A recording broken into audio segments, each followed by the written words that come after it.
अस्सलाम वालेकुम नाज़रीन, मां शाहराज़ अहमद अवां ॾिसो पिया टुडेज़ वर्ल्ड। दिल जी गहराइनि सां अवां खे भलीकार कयूं था।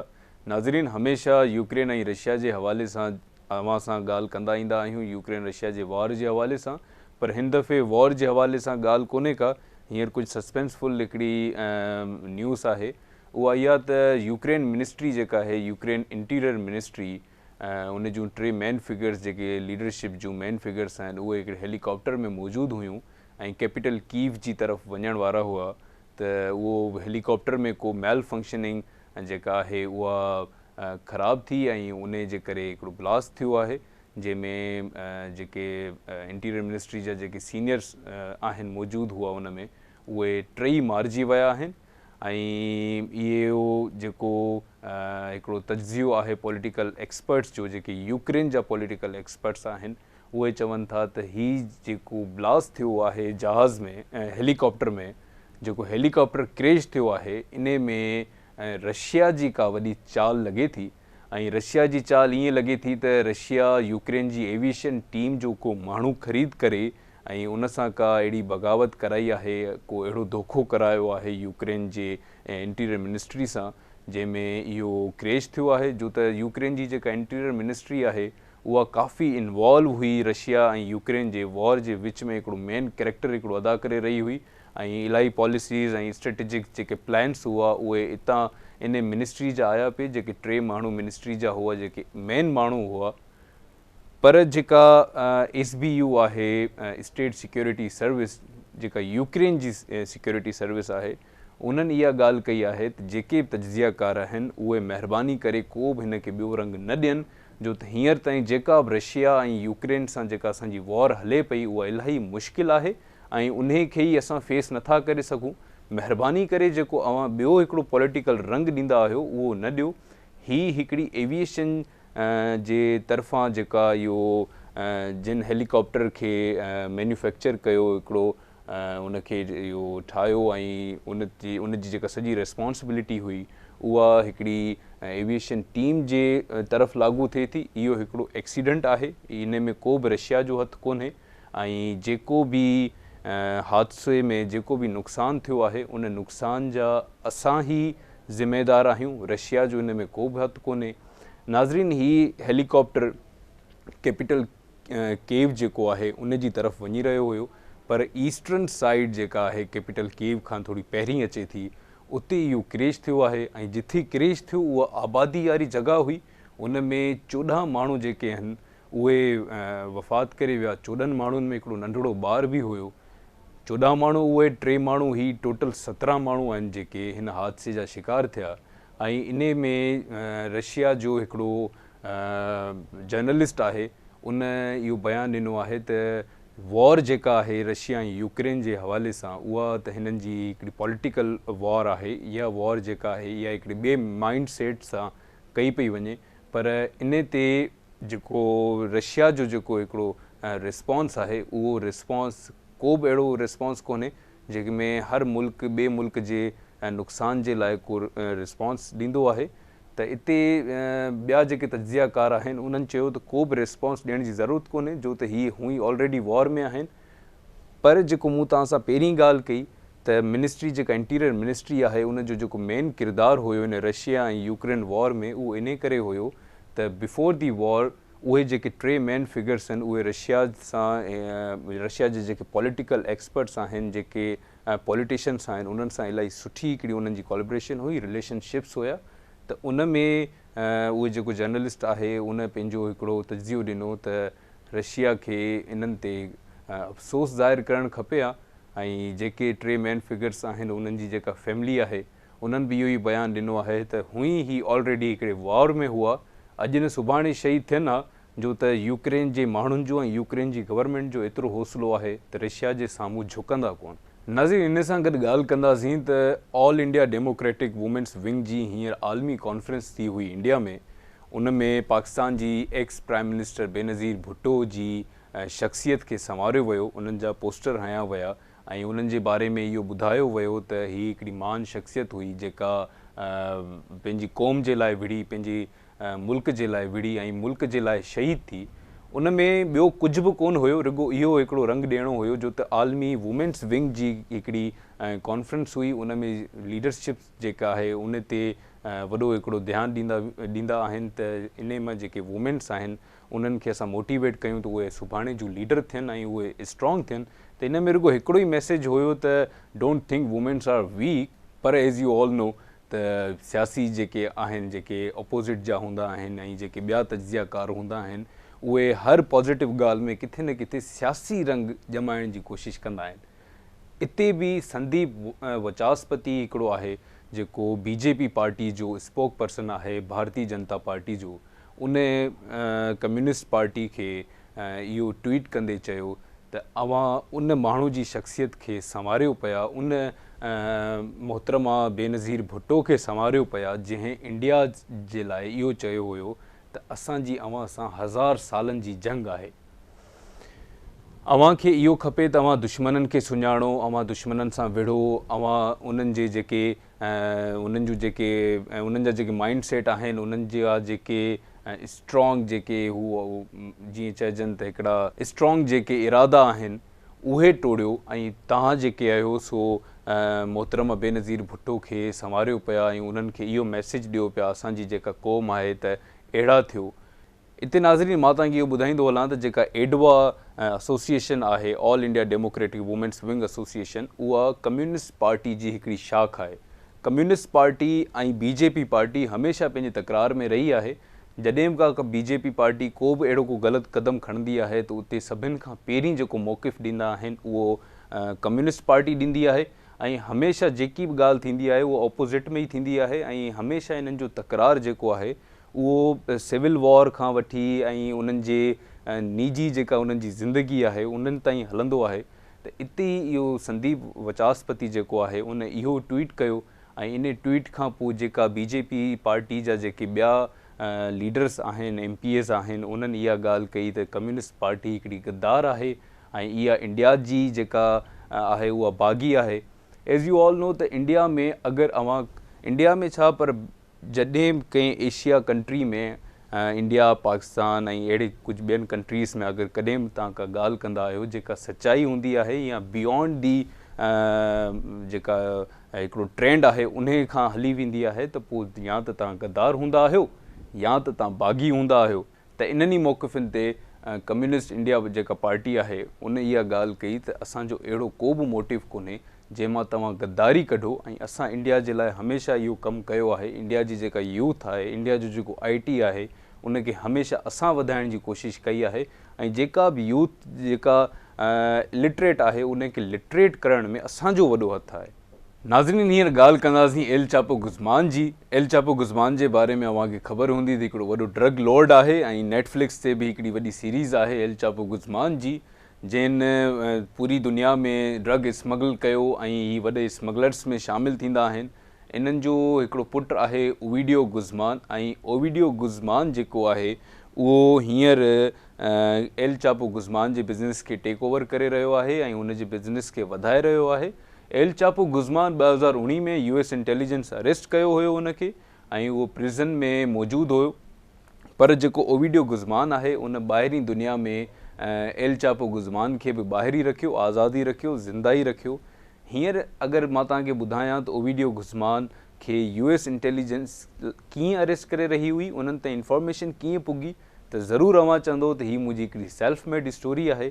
जीअं मूवीज़ में ॾिसंदा आहियूं त अगरि कंहिं गैंगस्टर खे का इंटेलिजेंस पकड़णु वेंदी आहे, पुलिस पकड़णु वेंदी आहे त उन में इलाही शयूं डिस्टर्ब थींदियूं आहिनि, रोड्स ब्लॉक थींदा आहिनि, गाॾियूं ब्लास्ट थींदियूं आहिनि ऐं जेके गैंगस्टर आहिनि उहे लाइन सां मरंदा आहिनि। उन खां पोइ बसिस तबाह थींदियूं आहिनि, हेलीकॉप्टर मां फायरिंग थींदी आहे, हेलीकॉप्टर ब्लास्ट थींदा आहिनि, जेके ॿियूं फ्लाइट्स आहिनि उन्हनि जो स्केड्यूल ख़राबु थी वेंदो आहे, ट्रैफ़िक रोकिजी वेंदी आहे, सॼे मुल्क में हिकिड़ो प्रेशर थी वेंदो आहे। नाज़रीन ही सभु रियल में हींअर थियो आहे लास्ट सैटरडे ते। ओविडियो गुज़मान जेको आहे उहो एल चापो गुज़मान जो पुटु आहे ऐं इनखे US इंटेलिजेंस काफ़ी टाइम खां ॻोल्हे रही हुई। लास्ट सैटरडे ते हिकिड़ी इंफॉर्मेशन लीक थी जंहिंमें ओविडियो गुज़मान पंहिंजे हिकिड़े असाइनमेंट जे तहत जेको ड्रग डीलिंग हुई उन तहत ॿाहिरि निकितो। US इंटेलिजेंस खे ख़बर पई ऐं US इंटेलिजेंस पंहिंजे 38 सोल्जर्स सां गॾु हिन खे पकड़ण वई ऐं 38 सोल्जर्स जेके आहिनि उहे सभु ट्रेंड हुअनि। कमांडो जेके सोल्जर्स हूंदा आहिनि इहे सभु उहे सोल्जर्स हुआ, पर इहा ई ख़बर ओविडियो गुज़मान ताईं पहुची वई जो त हुन तरफ़ जेका इंटेलिजेंस आहे उहा इंटेलिजेंस बि घटि कोन्हे, जो त हिननि जा माण्हू मुख़्तलिफ़ शहरनि में मुख़्तलिफ़ मुल्कनि में फैलियल हूंदा आहिनि ऐं हर डिपार्टमेंट्स में तक़रीबन शामिलु हूंदा आहिनि। उन्हनि ताईं पहुती, उन्हनि हिकिड़ी स्ट्रेटेजी ठाही, हिकिड़ी स्ट्रेटेजी इंटेलिजेंस ठाही। हिन ॿिन्ही स्ट्रेटेजेंस में पाण में रुगो एतिरो हिकिड़ो फ़र्क़ु हुयो त हिकिड़े खे पकड़णो हुयो, हिकिड़े खे भॼणो हुयो। ओविडियो गुज़मान जी जेका फील्डिंग आहे उहा US इंटेलिजेंस जी जेका फोर्स हुई, जेको उन्हनि जो जेको स्ट्रक्चर हुयो, जेको हिननि खे फॉलो करिणो हुयो, जेका हिन लीड खां पोइ हिननि हिकिड़ो सॼो स्ट्रक्चर ठाहियो, प्लान ठाहियो, उनखां थोरो तगड़ो हुयो।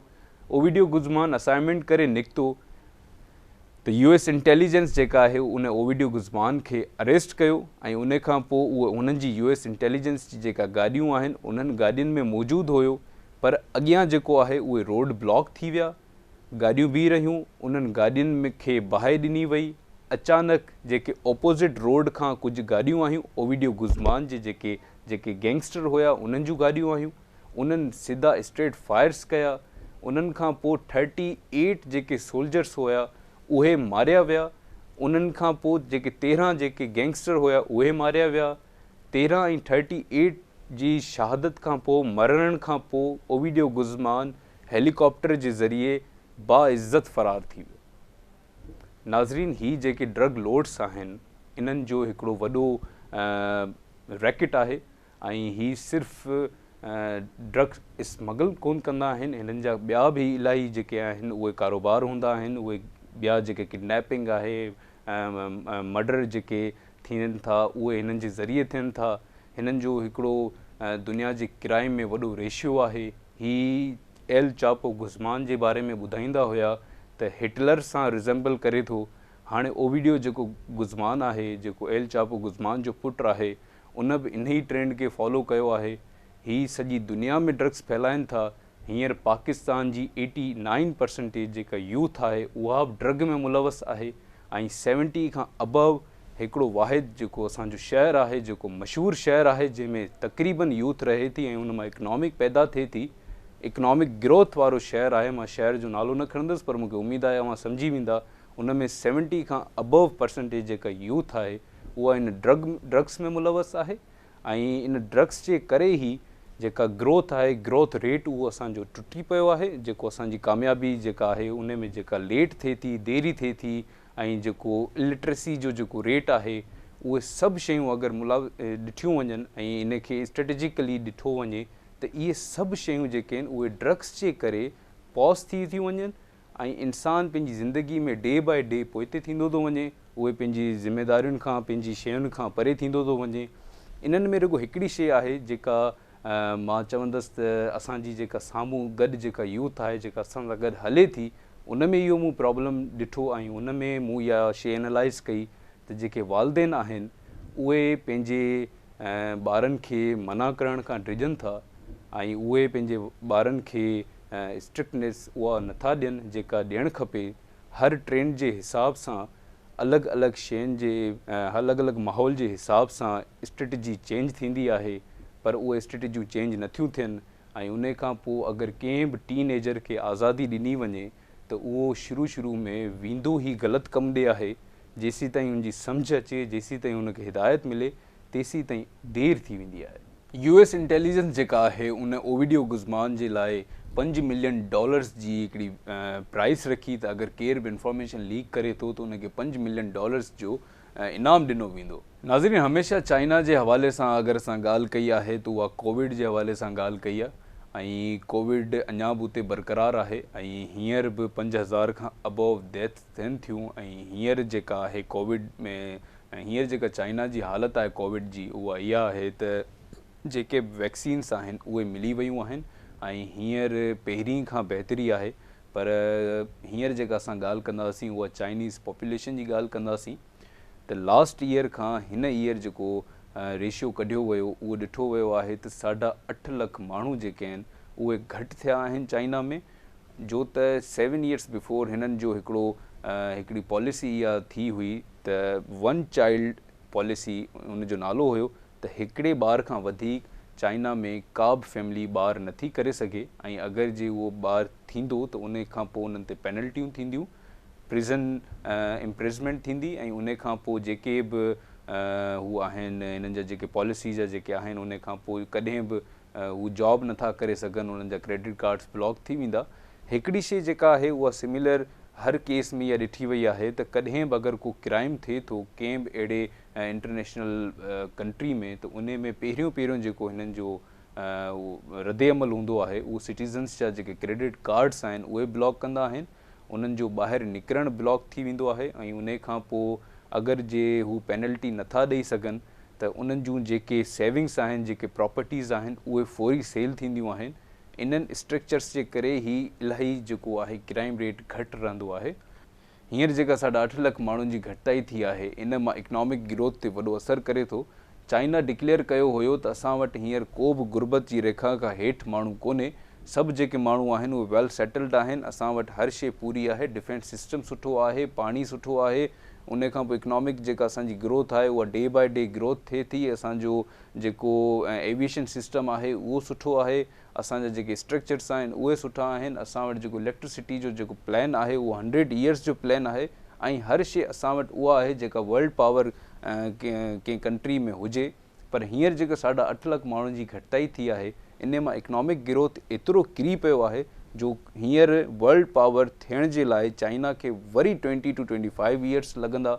इन में चाइना जा जेके एक्सपर्ट्स आहिनि, जेके ह्यूमन राइट्स वारा आहिनि, ऐं जेके पॉपुलेशन ऑर्गेनाइज़ेशन जी जेके अथॉरिटीज़ आहिनि उन्हनि इहा ॻाल्हि कई आहे त असां जेको वन चाइल्ड पॉलिसी जेका हलाई हुई 7 साल पहिरीं, हिननि हिकिड़ी वर्ल्ड चाइल्ड पॉलिसी हलाई हुई जंहिंमें हिकिड़ो ॿारु करे सघो था, हिकिड़े ॿार खां वधीक अगरि ॿारु थियो त पोइ उहो क्राइम मञियो वेंदो, उन ते पेनल्टीज़ लॻंदियूं, उन्हनि ते इम्प्रिजमेंट थींदी, ऐं जेके बि अगरि पेनल्टी नथा ॾेई सघनि त प्रिज़न में वेंदा।